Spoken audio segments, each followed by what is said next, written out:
자리에 전환하셔서 성경 말씀 공독하겠습니다. English words first you may able to read now. 호세아 7장 8절부터 16절까지 교독하겠습니다. 호세아 7장 8절에서 16절. 에브라임이 여러 민족 가운데 혼합되니 그는 곧 뒤집지 않은 전병이로다.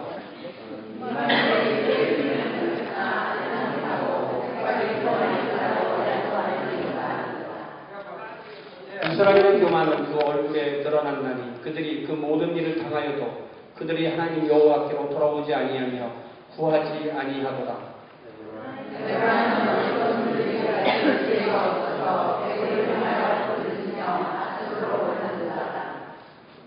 그들이 갈 때 내가 나의 그물을 그 위에 쳐서 공중에서처럼 떨어뜨리고 전에 그 회중에 들려준 대로 그들을 징계하리라.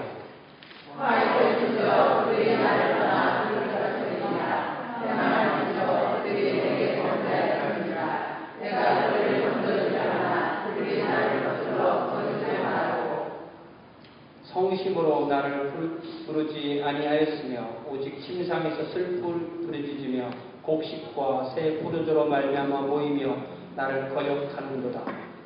내가 그를 바라보는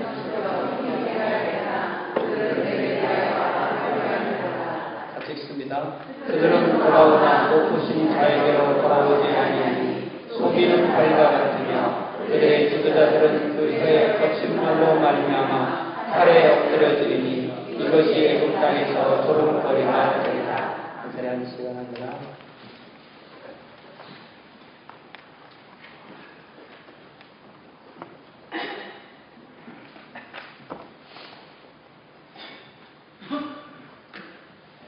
오늘 성경 말씀에 지혜라는 말이 나오는데요.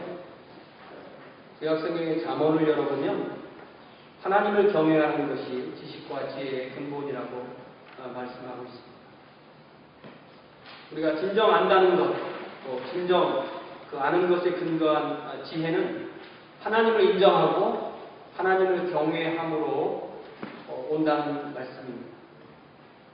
성경 전체는 하나님을 경외하는 사람들과 경외하지 않는 사람들, 하나님을 경외하는 행동과 하나님을 경외하지 않는 행동에 관한 이야기로 가득 차 있습니다. 근데 하나님을 경외하는 것이 왜 중요하냐면 하나님을 알고 하나님을 예배하고 하나님의 말씀을 듣고 하나님을 배워나가는 것이 곧 나 자신을 알고 또 남을 알고 세상을 알아가는 지혜의 결과를 낳기 때문입니다. 지식을 찾기 위해서 지식 자체를 파고 지혜를 찾기 위해서 세상의 지혜로운 사람을 찾아가는 것은 근본적으로 방향이 잘못되었다는 것입니다. 하나님이 온 세상과 우리 각자를 창조하시고 예수님 안에서 우리를 구속하시고 말씀과 성령과 교회로 인도하시기 때문에 그 하나님을 인정하고 그분을 경외하고 섬기는 것이 진정한 지식과 진정한 지혜의 첫걸음이 되고 과정이 되고 마지막이 되는 것입니다. 우리가 한 주일의 첫날인 이 주일 오전에 함께 모여서 이렇게 예배하면서 특별히 하나님의 말씀에 귀를 기울이는 것은 이렇게 하는 것이 하나님을 섬기는 방법이고 또 하나님의 말씀을 통해서 진정한 지식과 진정한 지혜를 얻는 길이기 때문입니다. 하나님이 주시는 참된 지식과 참된 지혜는 바로 하나님 안에 있고 하나님의 말씀 안에 있습니다. 그래서 우리는 일평생 하나님의 말씀을 들으며 삽니다. 하나님의 말씀을 들으며 그 말씀대로 세상을 살면서 지식과 지혜를 쌓아가고 그 과정에서 우리는 주님을 닮는 인격으로 성숙해 나갑니다. 이것이 우리가 성경을 공부하는 방법인데 성경을 공부하는 이유가 되는데 호세아에서는 하나님을 아는 것은 곧 하나님에 관한 지식을 쌓는 것은 곧 하나님을 경험하는 것이고 그렇게 사는 것은 하나님의 사랑을 배우고 그 사랑을 또한 체험하는 것이라고 그렇게 말씀하고 있습니다. 예언자 호세아가 하나님의 말씀을 외치던 이 시절에 이 북왕국 이스라엘은 이러한 참된 지식과 참된 지혜가 없던 시대였습니다. 호세아는 하나님을 아는 지식을 구하라고 아무리 외쳐 부르지만 이스라엘은 아랑곳하지 않고 세상을 향해서만 달려나갔습니다. 하나님은 이스라엘이 하나님을 진정 알므로 사랑을 베푸는 하나님의 왕국 백성이 되기를 원하지만 이스라엘은 세상과 아무런 구별이 없는 나라가 되었습니다. 이스라엘은 이제 그래서 그 이름만 이스라엘이고 아주 극히 호세아처럼 아주 극히 소수의 사람만이 하나님을 경외하는 명목상의 하나님의 왕국이 되었습니다. 오늘날 저와 여러분은 어떠합니까? 우리가 그리스도인이며 하나님의 백성이라는 사실이 저와 여러분과 이웃에게 어떤 의미를 주고 있습니까? 하나님께서 저와 여러분을 세상 어느 곳에서나 내어놓고 보라, 이는 내 아들이다. 보라, 이는 내 딸이다. 이 아이를 봐라. 이 아이 때문에 내가 너희들 앞에 이 아이를 내어주고 내가 너희와 함께 있다는 것이 이 아이를 통해서 알려지길 바란다. 그렇게 저와 여러분을 세상 앞에 사랑스럽게 내놓으실 수 있는 저와 여러분이냐는 것입니다. 하나님은 안타깝게도 회개하지 않는 대다수의 북왕국 이스라엘의 백성을 버리셨습니다. 저와 여러분은 어떠합니까? 우리도 이름뿐인 그리스도인입니까? 아니면 실제로 하나님의 백성입니까? 오늘 우리가 이 말씀을 통해서 오늘 읽은 호세아 7장 8절에서 10절 말씀에서 하나님께서 원하시는 진정한 지혜를 얻으시는 저 여러분 될 수 있기를 주님의 이름으로 부탁을 드립니다. 8절에 보니까 하나님께서 얼마나 안타까워하시는지 에브라임은 이스라엘의 별명이죠.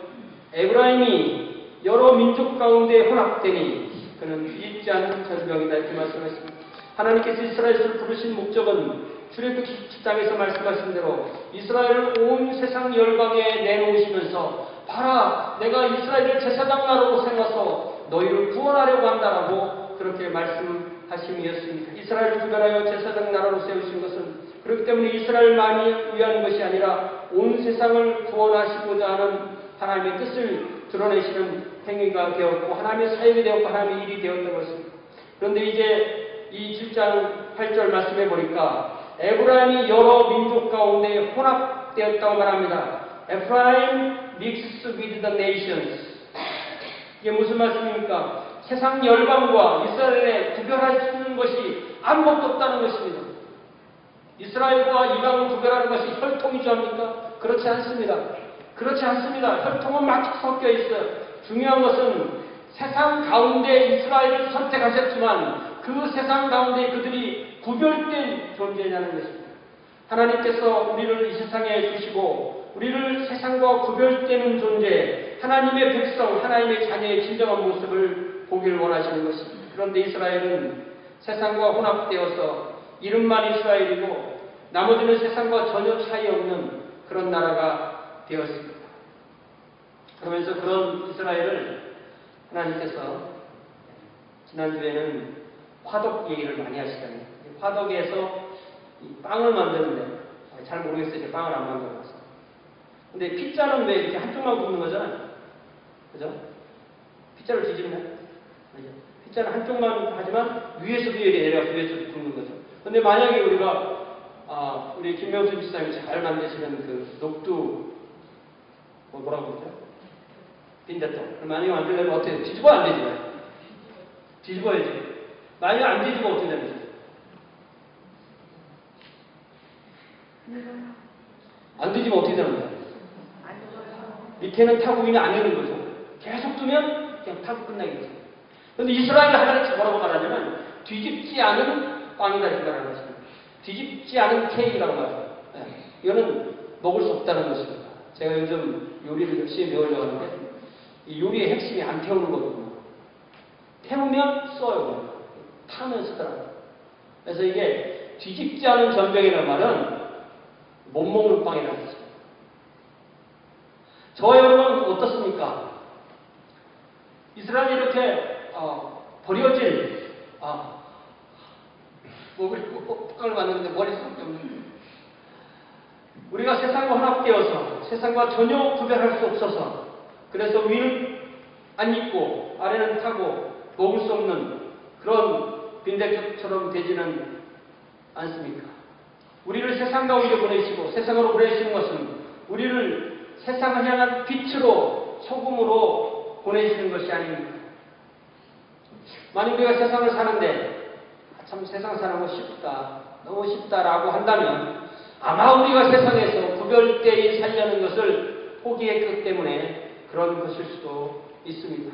세상에서 우리가 사는 방식은 주님께서 우리가 세상에서 사는 방식을 알려주셨는데 그 방식을 뭐라고 하냐면 십자가라고 말하는 것입니다. 우리 주님께서는 너희들 각자에게 주어진 십자가를 지고 나를 따라오라고 말씀하셨습니다. 십자가가 무엇입니까? 여러분 목에 십자가를 걸었다고 십자가를 지고 가는 건가요? 십자가는 고난입니다.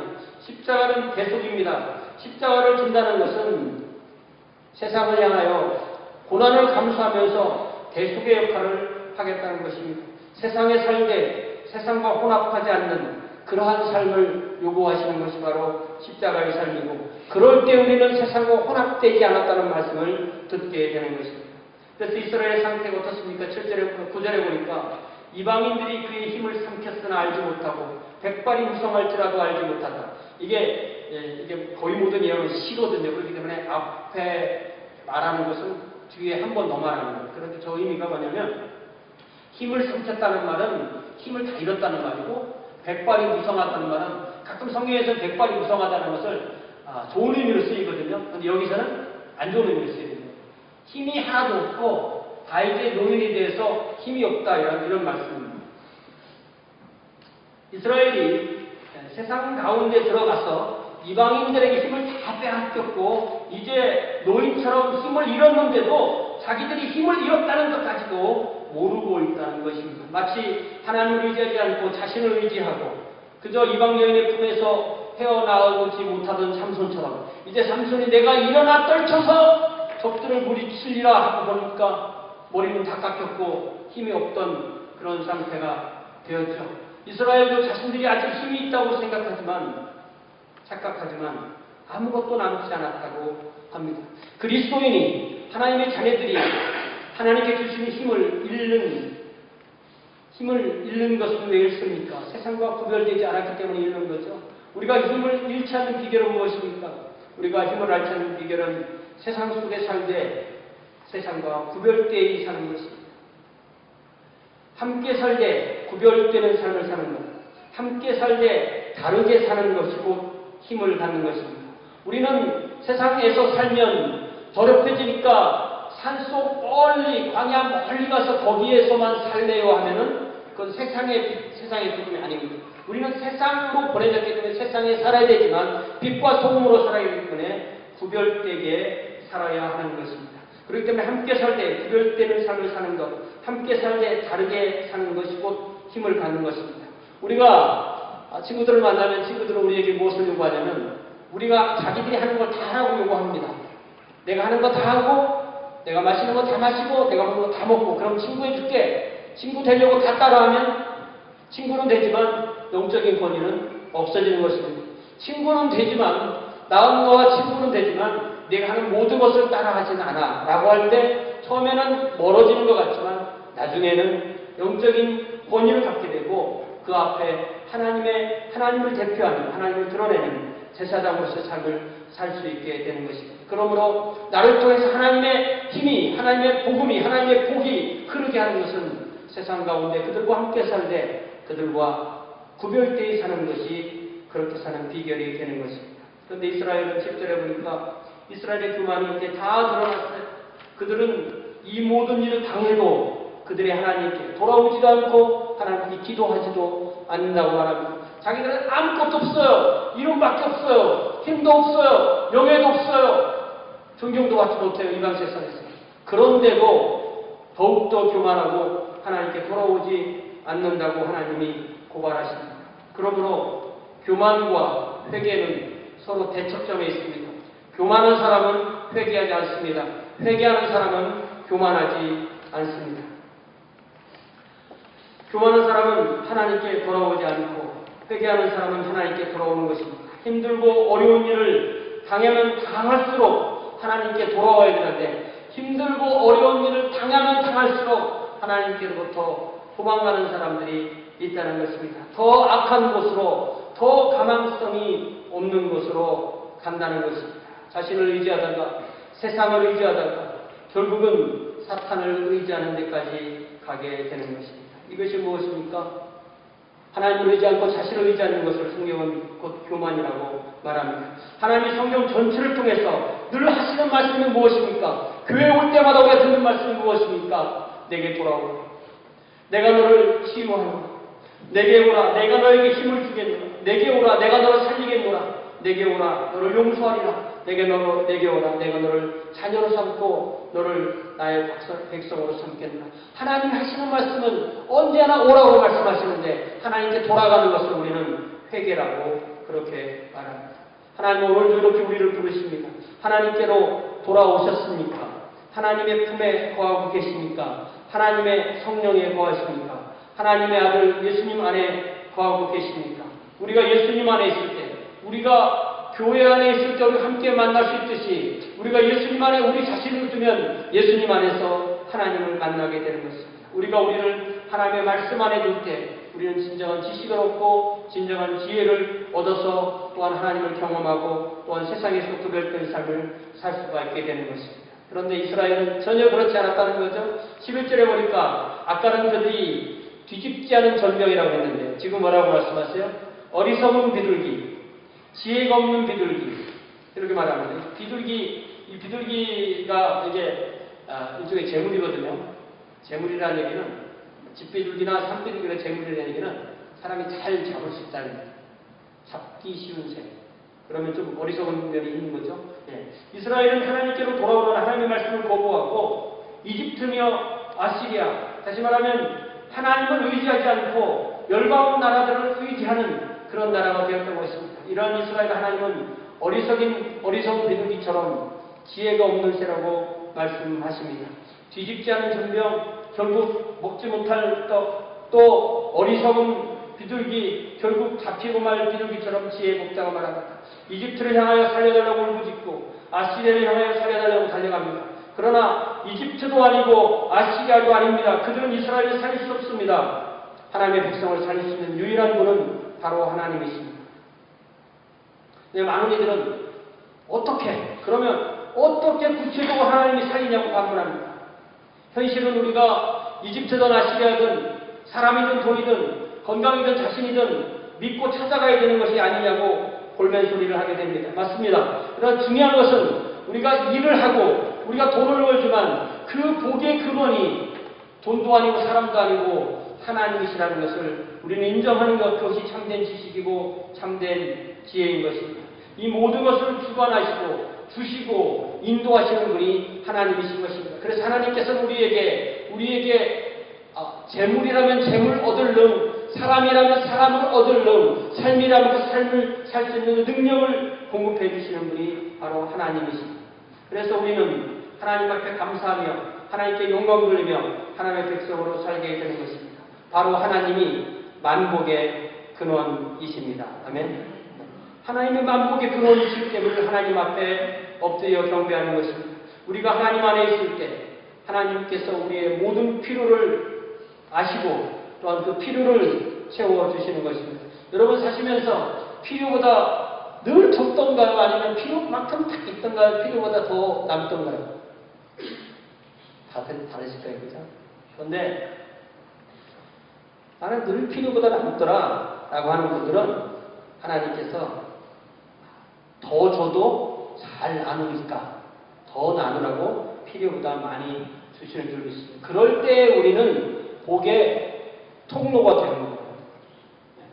근데 제가 주변에 이렇게 잘 나누는 분들을 봤더니 자신을 위해서는 엄청 아끼더만.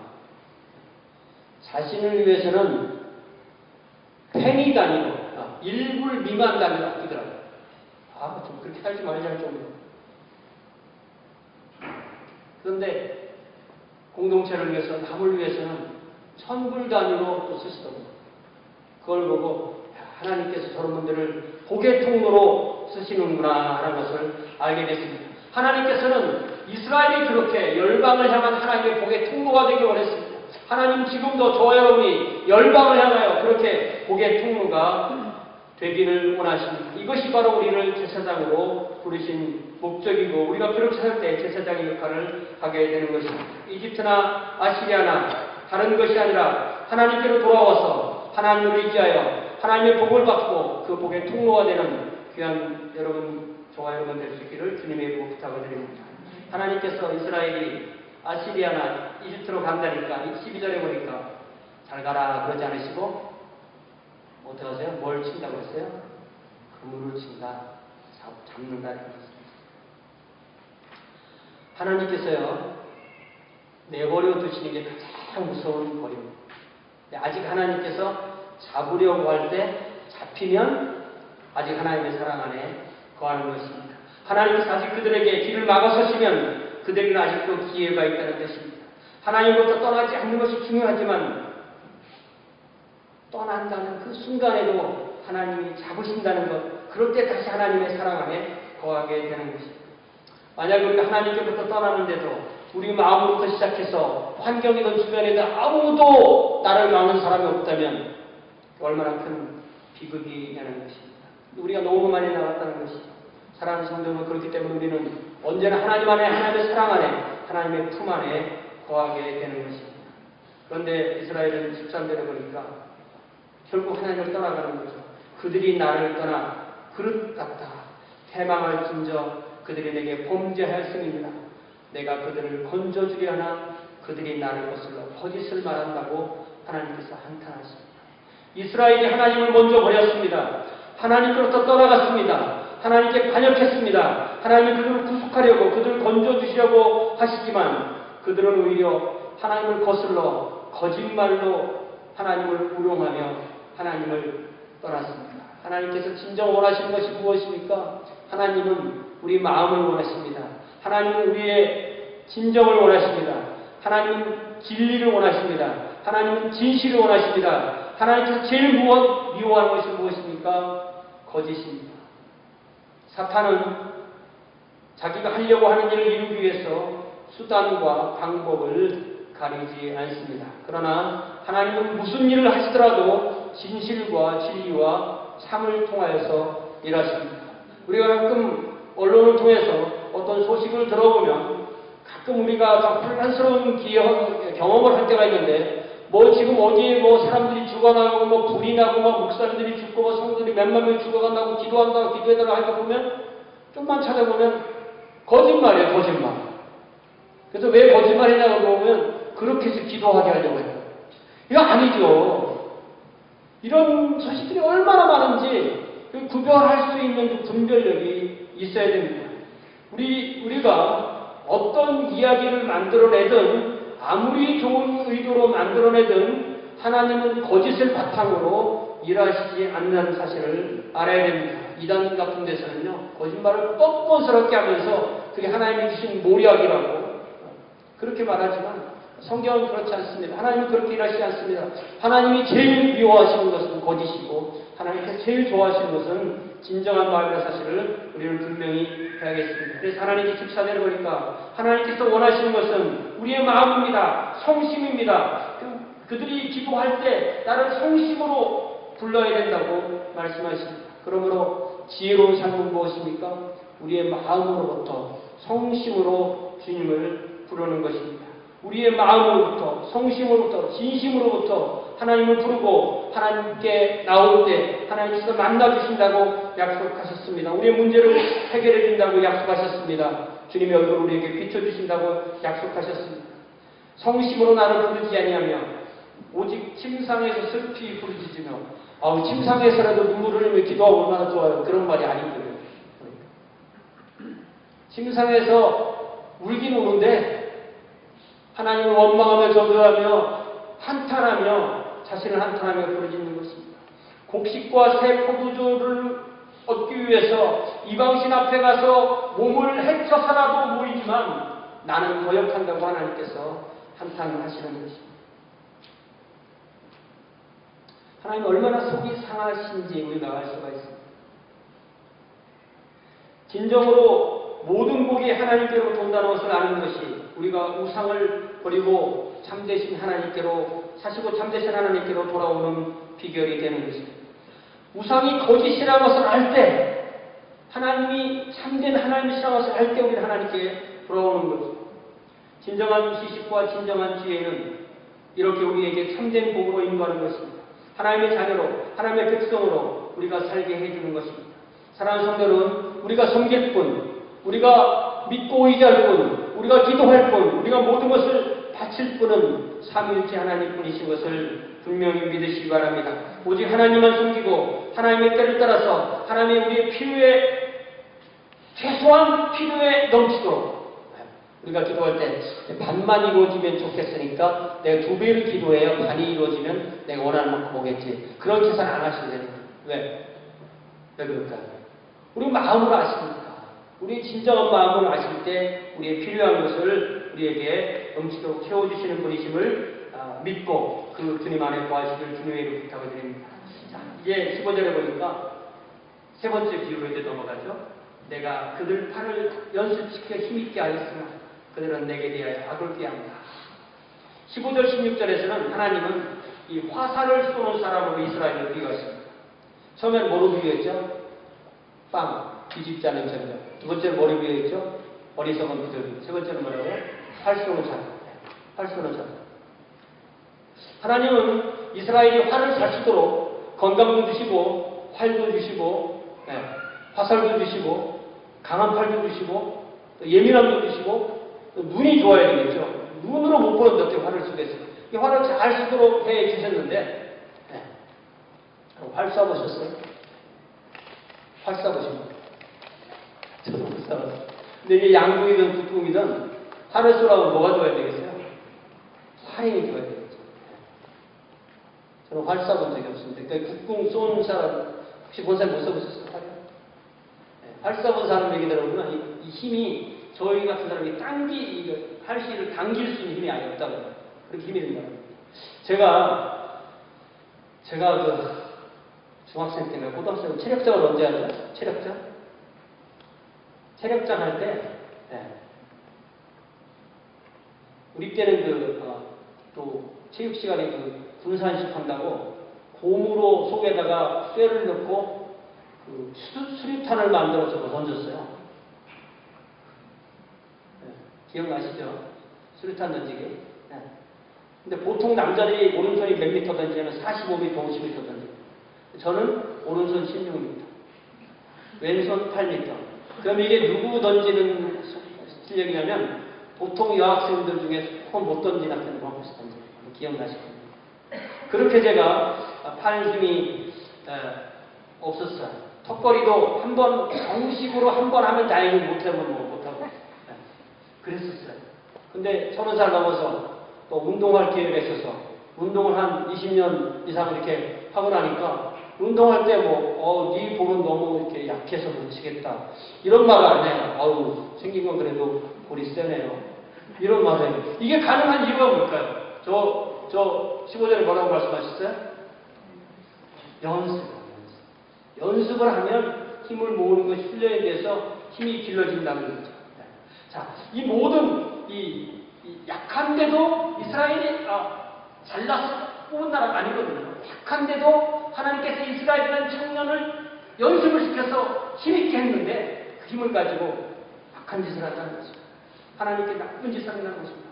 하나님께 받은 그 복을, 하나님께 받은 그 힘을 오히려 하나님께 악을 유익하고 죄를 범하는 데 사용한다면 하나님께서 그냥 놔둘 거냐는 말씀이죠. 이스라엘이 그렇게 했다는 말씀입니다. 사랑하는 성도 여러분, 우리는 하나님이 주시는 영육간의 힘과 복을 잘 연습하고 활용해서 하나님이 기뻐하시는 곳에 사용해야 되는 줄 믿습니다. 복을 누리시면 그래야만 우리가 복받는 삶을 사는 거죠. 그런데 16절에 보니까 그들은 돌아오긴 돌아오지만 나한테 돌아온 게 아니다. 높으신 하나님 나에게 돌아오지 아니하고 뭐 같다고요? 속이는 활. 몇 년 전에 오스카 선교사님 금년에 또 오시는데 오스카 선교사님이 설교하시다가 갑자기 포티바 문장이 아니에요. 그 단어만 딱 두 단어만 말해요. 오대체 이게 무슨 말인지 한참 찾아보고 몰라요. 무슨 말 모르겠어요. 설교 한참 지나가 40분 지나고 그 얘기를 또 하는데 이번에 문장 속에서 얘기하니까 이게 제 발음으로는 F-A-U-L-T-A이 들어가야 돼요. 거기 발음이. 제 발음으로는 폴티바우 들어가야 되는데 이번엔 포티바우예요. 못 알아듣겠더라. 그게 뭐냐면 속이는 화살. 뭐냐면 이걸 쐈는데 관역을 맞추지 못하는 화살이라는 거예요. 총이 있는데 그 총이 관역을 못 맞추는 총이라면 그 총이 뭐에 쓸모가 있겠어요? 하나님께서 이스라엘이라는 장년을, 아니 하나님께서 이스라엘이라는 그 활을 쏘시는데 이게 관역을 맞추지 못한다는 것입니다. 이 거짓된 활은 결국 무엇입니까? 거짓된 말, 험한 말, 저주하는 말로 하나님 앞에 죄를 짓고, 그래야 해서 결국은 하나님을 버리고 이집트나 아시리아로 가는 이스라엘의 인격을 가리키는 말이 된 것입니다. 그렇기 때문에 이스라엘은 뭐예요? 뒤집지 않은 전경이고 어리석은 비둘기고 거짓된 활이라고 그렇게 말씀하시는 것입니다. 그러면 너희들이 그 이집트나 그 아시리아로 가봐라. 오히려 거기 가서 칼로 죽게 된다고 그렇게 말씀하십니다. 그러므로 하나님께서는 우리에게 진정한 지혜는 나와 함께 사나보다 그렇게 말씀하십니다. 이제 말씀을 마치겠습니다. 우리는 사랑 가운데서 진실을 해야 합니다. 하나님께서 우리를 어디다 내놔도 하나님의 사랑으로 진실되게 드러나는 저와 여러분 될 수 있기를 주님의 이름으로 축원합니다. 뒤집지 않은 전병처럼 타서 먹지도 못하고 버리는 그런 존재가 되지 말아야 되겠습니다. 어리석은 비둘기처럼 하나님의 품을 떠나지 말아야겠습니다. 속이는 활처럼 관역을 맞추지 못하고 그렇게 허무하게 끝나는 일이 없어야 되겠습니다. 그러므로 그렇게 되기 위해서는 참된 지식과 지혜이신 하나님께 돌아와서 그 하나님 안에 거하면서 하나님의 사랑 안에서, 하나님의 은혜 안에서, 하나님의 말씀 안에서 사시기를 주님의 이름으로 축원합니다. 하나님께서 우리를 구원하시고 인도하시는 것은 하나님의 왕국 사역에 우리를 참여시키기 위해서이십니다. 하나님께서 저와 여러분을 적재적소에 놓으시고 저와 여러분이 하나님을 대신하여 일함으로써, 하나님을 대표하여 일함으로써 우리 주님께서 일하시는 그러한 역할을 하는 저와 여러분을 삼으시려고 저와 여러분을 부르셨다는 것을 기억하시고, 이 한 주간에서도 있는 그곳에서 저와 여러분을 인하여서 주님의 사랑이 흐르는 그러한 참된 지혜로운 주의 자녀들 될 수 있기를 주님의 이름으로 부탁을 드립니다.